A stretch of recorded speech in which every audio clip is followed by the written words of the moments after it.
Swissair Flight 111 crashes into the sea. They don't know the cause at this point, and they basically assume the worst. 229 people, more than half Americans.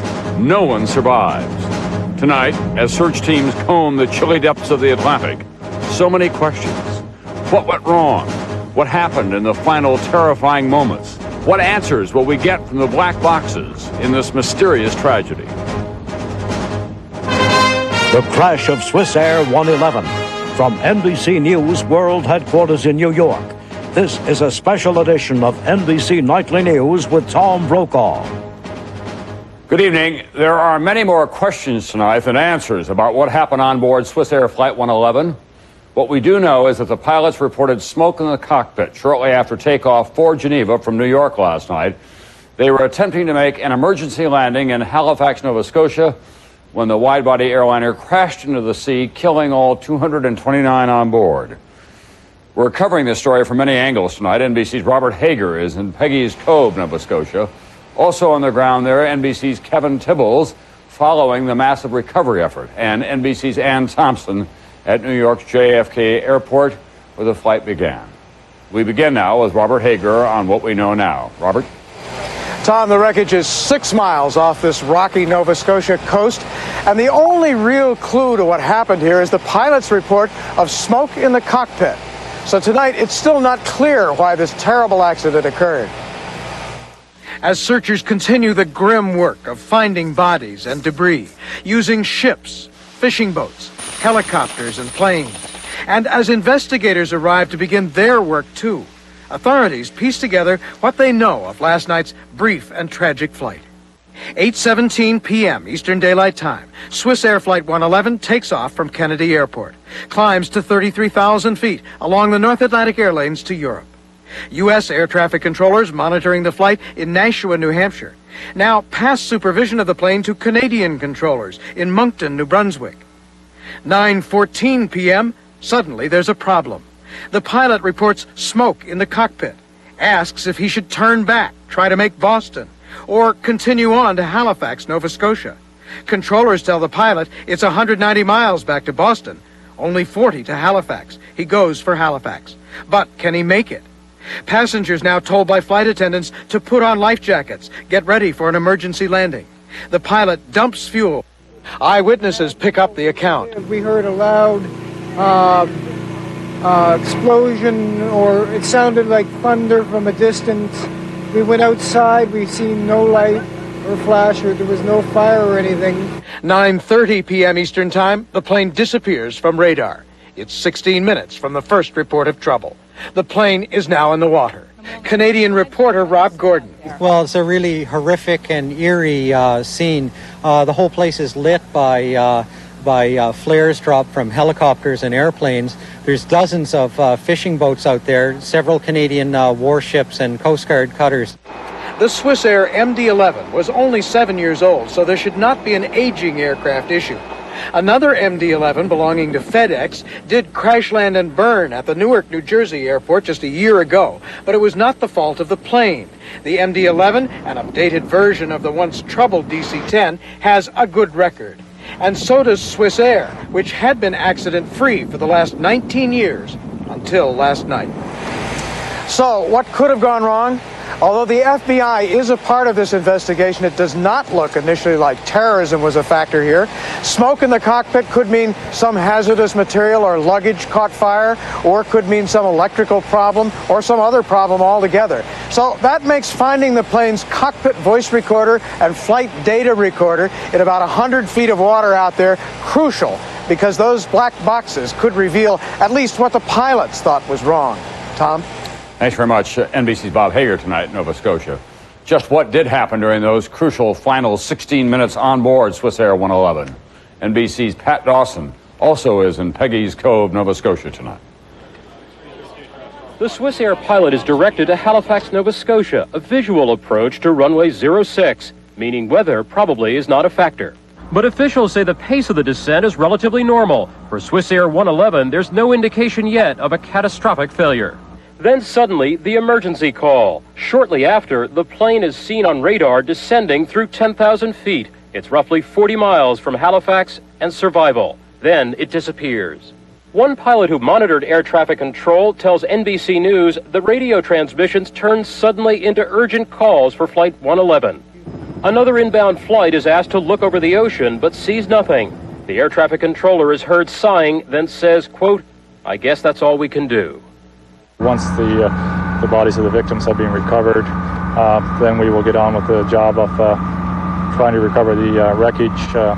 Our initial prime importance would be trying to recover the flight data recorder.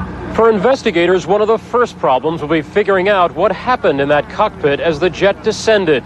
What turned a problem in the air into a disaster. Pat Dawson, NBC News, Peggy's Cove, Nova Scotia. It was a wholly unexpected and tragic development for the small fishing villages along the Nova Scotia coast. But as NBC's Kevin Tibbles tells us tonight, they responded immediately. Kevin? Tom, tonight the Canadian Navy and Coast Guard have ships and aircraft combing the ocean. People in this tiny fishing village along Nova Scotia's rugged coast are used to death at sea, but nothing like this. The people of Peggy's Cove rush to the water's edge, waters they know so well, offering help to those on Swissair Flight 111. We heard this heavy thump, loud noise. John Campbell did what people here do.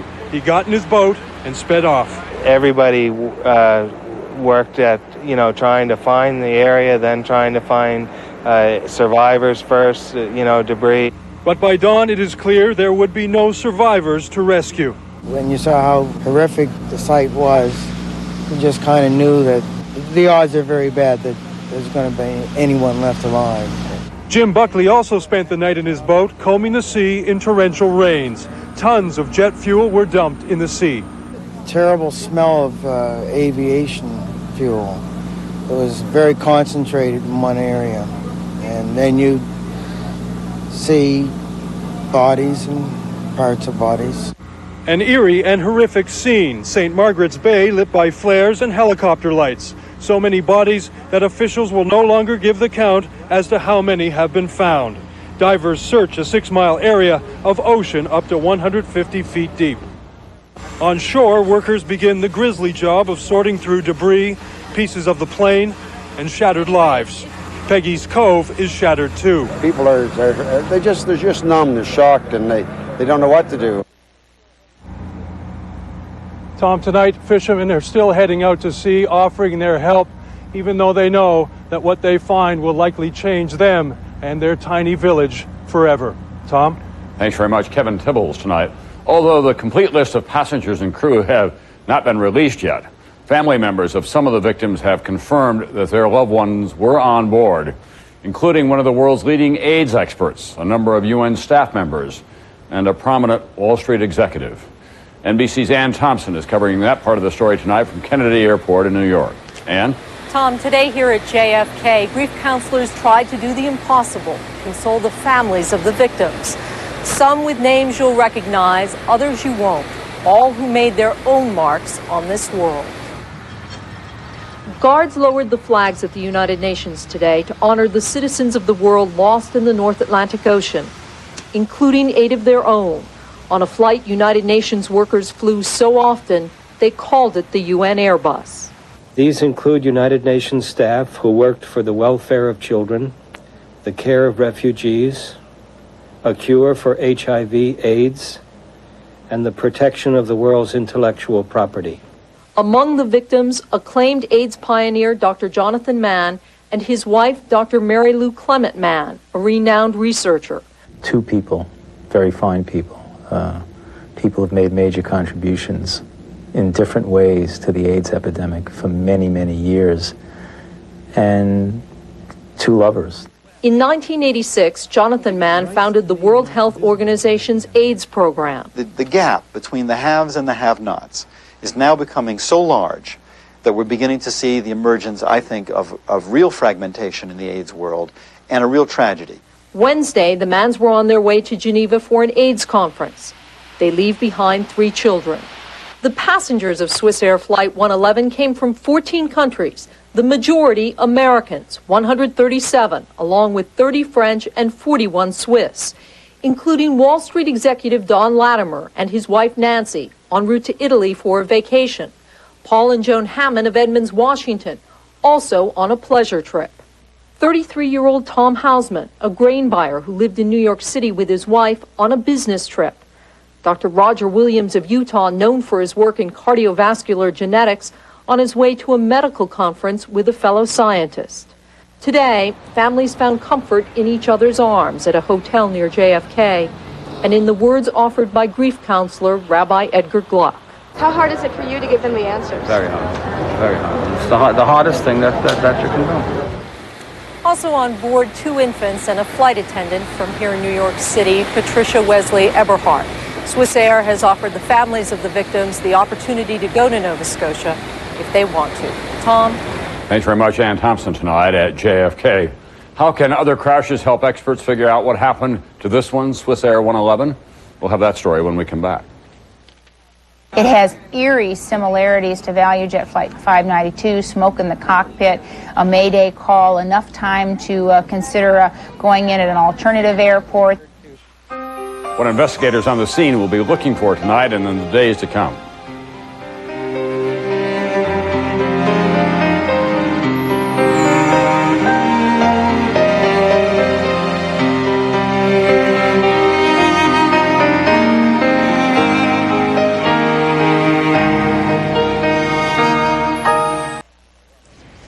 We have more now on the crash of Swissair Flight 111. The MD-11 aircraft that went down over the Atlantic last night was one of just 179 in operation around the world.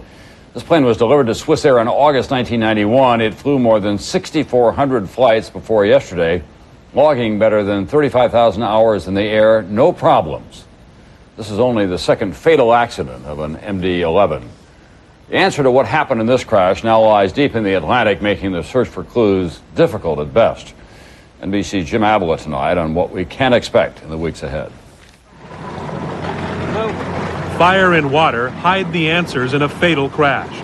Experts predict a minimum 9-month investigation to find a cause, unless pilot tapes or instruments reveal a breakthrough clue. It's altogether possible that they could run out of good weather in Nova Scotia this winter and have to wait till next spring in order to continue wreckage recovery. Former NTSB Chairman Jim Bennett says the ocean destroys critical evidence, and fire makes piecing together damaged fuselage impossible. The evidence burns up, and then if it involves electrical wiring and that sort of thing, those things are really hard to reconstruct. But in fact, most crashes are solved. Since the NTSB was created 31 years ago, it's investigated more than 850 jetliner accidents. Only 4 are listed as unsolved, including November 1970, West Virginia. A Southern Airways DC-9 crash kills 75, including a college football team, still unsolved. March 1991, Colorado, 25 die aboard a 737. Some suspect tail rudder problems, but it's officially unsolved. The NTSB says on average it takes 1 year to find the cause of most airline accidents. If a black box is found, as in the ValueJet crash in Miami, answers come quicker.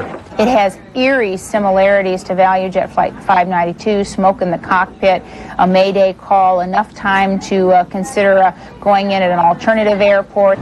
It's not just a curiosity. Safety experts need to know why. But for the families, answers don't always make things better. Keith Morehouse lost his father in the still unsolved West Virginia crash. It doesn't fill the void for you just because you know why it happened. For the families of Flight 111 tonight, the answers remain deep in the Atlantic, but hopefully not for long. Jim Avila, NBC News, Minneapolis. Up next, NBC News in depth tonight, a closer look at an unusual university where future crash investigators learn to put together the pieces of these deadly puzzles.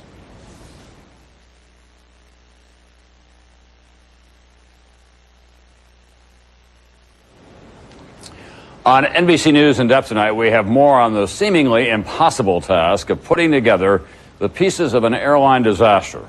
How do the experts learn to solve these complex puzzles? Well, believe it or not, there's a university where students get degrees in air crashes. In depth now, here's NBC's Fred Francis. Solving mysteries amid the mayhem. One NTSB investigator in Canada tonight described his job that way. This is the worst side of aviation you could ever see. It is the death and destruction of people and aircraft. Greg Faith, a veteran of 3 major crashes and a graduate of an unusual university, where books and clues are equally important when picking through a mock crash site. Twisted fuselage, mangled aluminum, wiring and engine parts, field work at Emory-Riddle University in Prescott, Arizona. An 8-acre campus where more than 2,000 students have graduated with degrees in aviation safety in almost 10 years. Professor William Waldock. It's as close to reality as you can get without actually doing it. In fact, this cargo plane did crash, killing 2. The wreckage arranged on campus just as it was found. One of the first things you would do at an accident scene like this is you'd literally step back and get the big picture. Then the real detective work. Students discovered that the propellers were not turning when it crashed. So this is the only piece of the prop that actually impacted the ground until it came off. So your initial impact is going to be here. More than just a classroom, students say. This is real life. It is very eerie to see that human life was lost in this accident. It makes us really want to try to figure out what the cause is so we can prevent it from happening again. Air safety is a popular course. 7,000 new students have signed up for classes just in the last 3 years at the school's different campuses. 5 now work directly for the NTSB. The first time they go to an accident scene for real, they're going to think back to what they saw out here. And all of the things that are at the real accident scene, they've already experienced here. As for this plane, students confirm what they suspected. A fuel leak caused an explosion that blew the wing off. Greg Faith learned how to solve those college mysteries and the real ones like Miami's ValueJet crash. So you go out and play Dick Tracy. You find out all of the clues so that you can look at them, analyze them, and come up with what caused this accident so you can prevent it from happening again. Tonight at the Swissair disaster, Faith and the NTSB team work at that challenge, made more difficult by a crash site they cannot see. Fred Francis, NBC News, Washington. When we come back, President Clinton cheered overseas but under attack by a fellow Democrat at home. A blistering assault from the floor of the Senate tonight.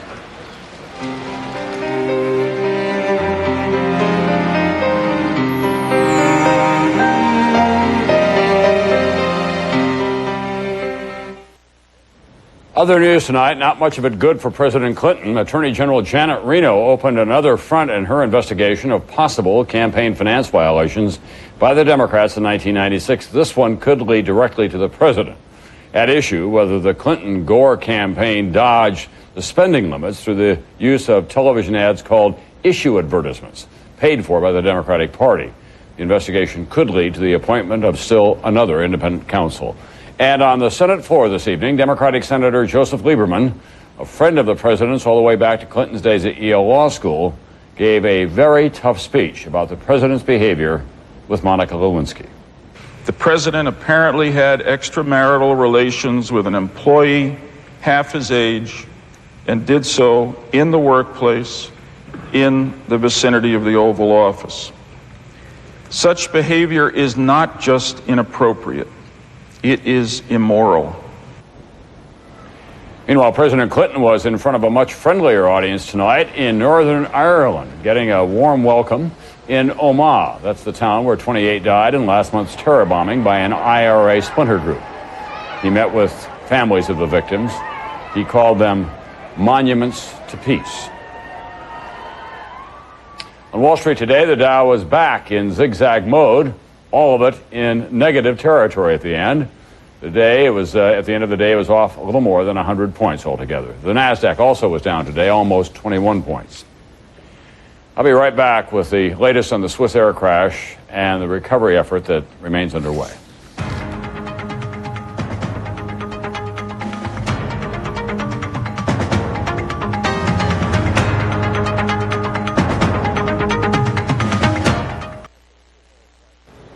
Here's the latest on the crash of Swissair Flight 111, which left New York's JFK Airport now close to 24 hours ago with 229 people on board. It was headed for Geneva, but it ended up in the North Atlantic, 7 miles off the coast of Nova Scotia. There are no survivors. It is a grim scene tonight in the pretty tourist village and fishing village of Peggy's Cove near Halifax. Recovery crews have pulled dozens of bodies and body parts from a debris field that stretches over 6 miles of the ocean. Most of what has been recovered so far, small bits and pieces of the plane and personal effects. Diving crews are searching in water up to 150 feet deep for the rest. Among those killed, the prominent AIDS researcher Dr. Jonathan Mann and several United Nations officials who took this flight on a regular basis. Investigators say they will work through the night, but no one knows just how long it will take to reconstruct what happened in the 16 minutes between the reports of smoke in the cockpit and the worst crash in Swissair's history. There'll be more on the crash throughout the night on this NBC station, of course, and on MSNBC on cable, and don't forget tomorrow morning on Today. That's Nightly News for this Thursday night. I'm Tom Brokaw, and I'll see you back here tomorrow night.